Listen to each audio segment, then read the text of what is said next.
राजद नेता तेजस्वी यादव के एक बयान ने बिहार से दिल्ली तक सियासी हलचल बढ़ा दी है। पटना के गांधी मैदान में राजद नेता तेजस्वी यादव ने वक्फ कानून को कूड़ेदान में फेंकने की बात कही थी। भाजपा नेता सुधांशु त्रिवेदी ने इस बयान को संसद और संविधान का अपमान बताते हुए इंडी गठबंधन पर तीखा हमला बोला है। उन्होंने पूछा कि क्या महागठबंधन बिहार में शरिया कानून जैसा सिस्टम लागू करना चाहता है। बिहार विधानसभा चुनाव नजदीक आने के साथ ही राज्य का सियासी पारा भी आसमान छूने लगा। आगामी चुनाव प्रचार में वक्फ एक्ट एक बड़ा मुद्दा बना हुआ है। बीते दिन आरजेडी नेता तेजस्वी ने वक्फ एक्ट को लेकर कूड़ेदान में फेंकने की गुहार लगाई थी, जिसकी आवाज अब दिल्ली तक पहुंच गई है। बीजेपी के राज्यसभा सांसद सुधांशु त्रिवेदी ने इसे लेकर तेजस्वी यादव समेत पूरी इंडी गठबंधन पर निशाना साधा। नई दिल्ली में एक प्रेस कॉन्फ्रेंस को संबोधित करते हुए सुधांशु ने कहा कि आरजेडी और समाजवादी पार्टी का समाजवाद अब नमाजवाद में बदल चुका है। तेजस्वी के बयान पर पलटवार करते हुए सुधांशु त्रिवेदी ने कहा, हाल ही में हमने आपातकाल के 50 वर्ष पूरे किए। बहुत दुख की बात है कि पटना के जिस गांधी मैदान में संविधान की रक्षा के लिए जान की परवाह किए बगैर लाखों लोग एकत्रित हुए थे, उसी गांधी मैदान में रैली के दौरान इंडी गठबंधन के बिहार के नेता तेजस्वी यादव ने कहा कि हम संसद से पारित एक कानून को कूड़ेदान में फेंक देंगे। भारत के लोकतांत्रिक इतिहास के सबसे दुर्दांत काले अध्याय आपातकाल के 50 वर्ष पूर्ण किए हैं।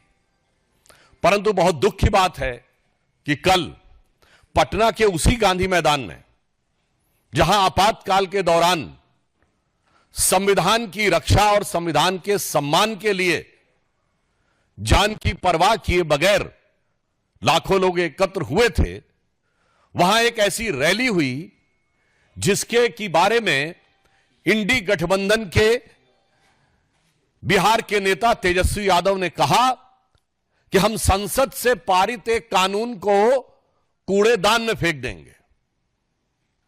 यह बहुत गंभीर विषय है। उन्होंने वक्फ बोर्ड के कानून के लिए कहा कि हम इसको कूड़ेदान में फेंक देंगे, जबकि वह भारत की संसद के दोनों सदनों से पारित है, कोर्ट में विचाराधीन है। एक नहीं आधा दर्जन हाई कोर्ट के जजमेंट बहुत स्पष्ट रूप से इलाहाबाद हाई कोर्ट और कलकत्ता हाई कोर्ट के जजमेंट उनके पक्ष में है। इसका अर्थ यह हुआ कि न संसद का सम्मान न न्यायपालिका का सम्मान, वोट बैंक की चाहत में जो कुछ बोला गया है तेजस्वी यादव और इंडी गठबंधन के अन्य नेताओं के द्वारा, उससे साफ है कि यह संविधान को कूड़ेदान में फेंकने की 50 साल पुरानी मानसिकता से बाहर नहीं आ पा रहे हैं। भारतीय जनता पार्टी और एनडीए गठबंधन इस बात के लिए कृत संकल्पित है कि हम बाबा साहब अंबेडकर के संविधान को, उसके किसी भी प्रावधान को कोई कूड़ेदान में फेंकना चाहेगा तो हम उसे नहीं होने देंगे।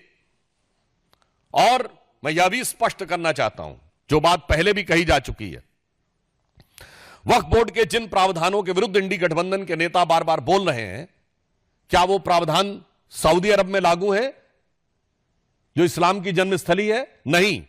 क्या इंडोनेशिया में लागू है जो सबसे बड़ा मुस्लिम देश है? नहीं। क्या टर्की में लागू है जो खलीफत की सीट रही है? नहीं। क्या वो पाकिस्तान और बांग्लादेश में लागू है? नहीं। जो आईएसआईएस की भूमि है, सीरिया और इराक के हिस्से, वहां पर लागू है? नहीं। तो मैं पूछना चाहता हूं इंडी गठबंधन से, क्या आप बिहार में क्या सऊदी अरब, इंडोनेशिया, टर्की और आईएसआईएस से ज्यादा बड़ा शरिया का कानून लागू करने की सोच रहे हैं? हमें इस बात का सीधा और साफ जवाब चाहिए। जहां तक धार्मिक पक्ष की बात है, तो समाजवाद का चोला ओढ़े हुए ये जो राजद समाजवादी पार्टी यानी सपा जैसे दल हैं, मैं पूछना चाहता हूं, समाजवाद तो कहता है ना कि इक्वल डिस्ट्रीब्यूशन ऑफ वेल्थ होना चाहिए, गरीब को अधिक से अधिक हिस्सा मिलना चाहिए। और आप क्या कह रहे हैं कि यह 39 लाख एकड़ जमीन पे चंद सरमाएदारों का कब्जा होना चाहिए, चंद मुल्ला मौलवियों का कब्जा होना चाहिए। यह एक सोची समझी व्यवस्थित मानसिकता है जो समाजवाद के विचार के बिल्कुल विरुद्ध है। और इसके अतिरिक्त सिर्फ इतना ही नहीं है, इनका विचार संविधान को किस सीमा तक तार तार करने का है। ये लोग गरीब और मजलूम मुस्लिम के हक के साथ नहीं खड़े हैं, जिसके साथ समाजवाद को खड़ा होना चाहिए। ये चंद मुट्ठी भर सरमाएदारों के हक के साथ खड़े हैं, जो कि मजहब का नाम लेकर उनका शोषण करना चाहते हैं। इसलिए राजद और सपा का समाजवाद कतई समाजवाद नहीं कहा जा सकता, जिसे आजकल सोशल मीडिया में इस प्रकार का एक वर्ड यूज होता है कि नमाजवाद कहा जाए तो अतिशयोक्ति न होगी।